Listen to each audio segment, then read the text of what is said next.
teachers and friends, my name is Ngọc from class 63 in Julius Middle School. Participating in the book contest held, I took the time to introduce you to the books I've read, loved, and felt thanks to these books.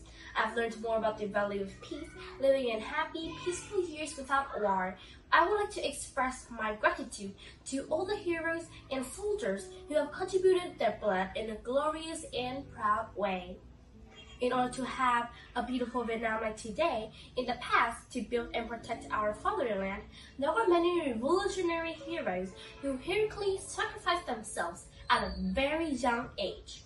Among them, we cannot help but remember that our heroine, Võ Thị Sáu, the daughter of Đất Đỏ, Bà Rịa, born in 1935 and passed away on December 23, 1952 in Con Đao when she was just only 17 years old. Dear friends, author Lê Quang Vinh, who wrote this book, is a 13-year-old exile in Con Đao. He went to the place to visit Võ Thị Sau's grave and was told by many people in Con Đao about her heroic example, for which he devoted much effort into writing this book. The book is republished by Kingdom Publishing House in 2023. 2,000 copies printed. The book is 60 pages thick with ingenious illustrations.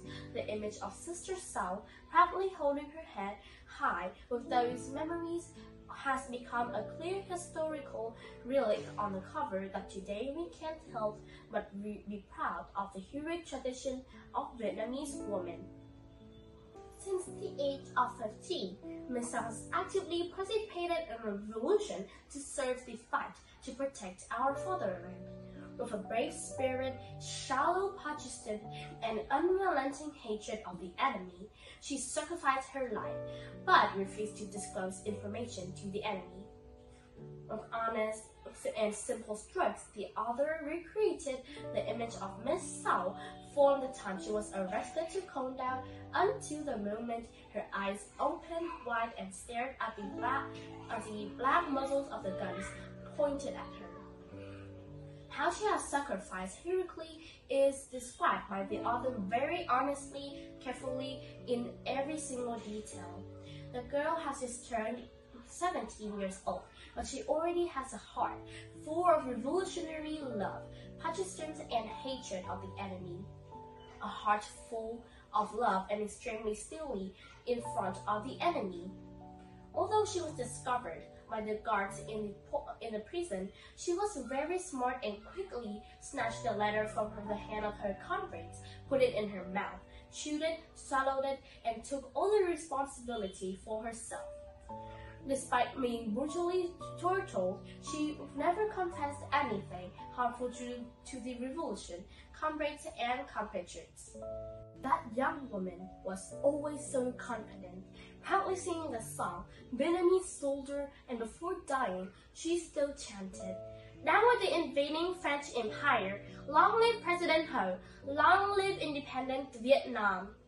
That little girl has inspired and energized not only so many prisoners being held in Con Đao, but also for the class of Vietnamese soldiers who are active in the revolution to be more confident in their guns, more confident in their beliefs, determined to fight, determined to win.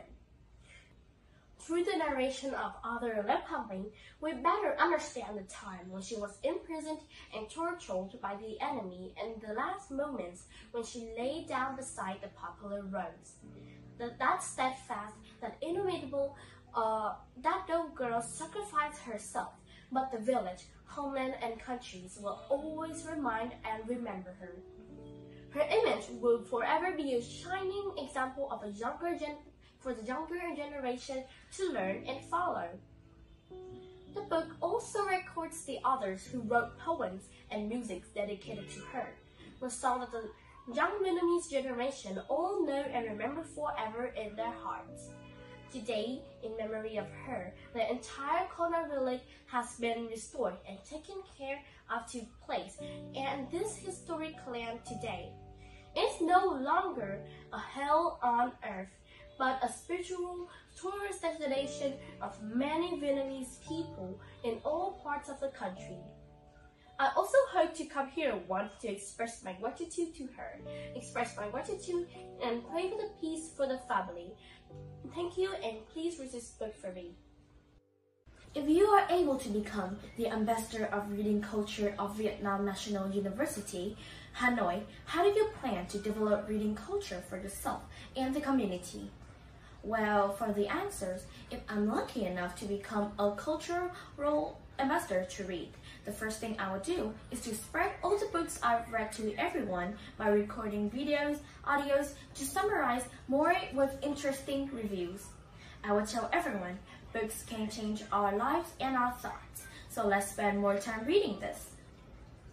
After that, I will suggest to my parents to register for me a Hanoi Library card so that I have a more wide opportunities to borrow more good books. The bookstore is an endless treasure. Reading age-appropriate books is absolutely essential.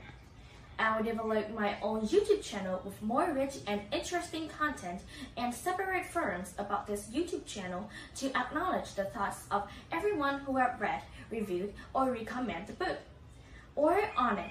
Step by step, I will inspire the people around me in the classroom to be able to introduce more information to you and my YouTube page, where there will be a lot of interesting sharing of mine and other students. UMS children in particular, and children across the country in general, read books together and discover this beautiful treasure of knowledge. Thank you, and see you again.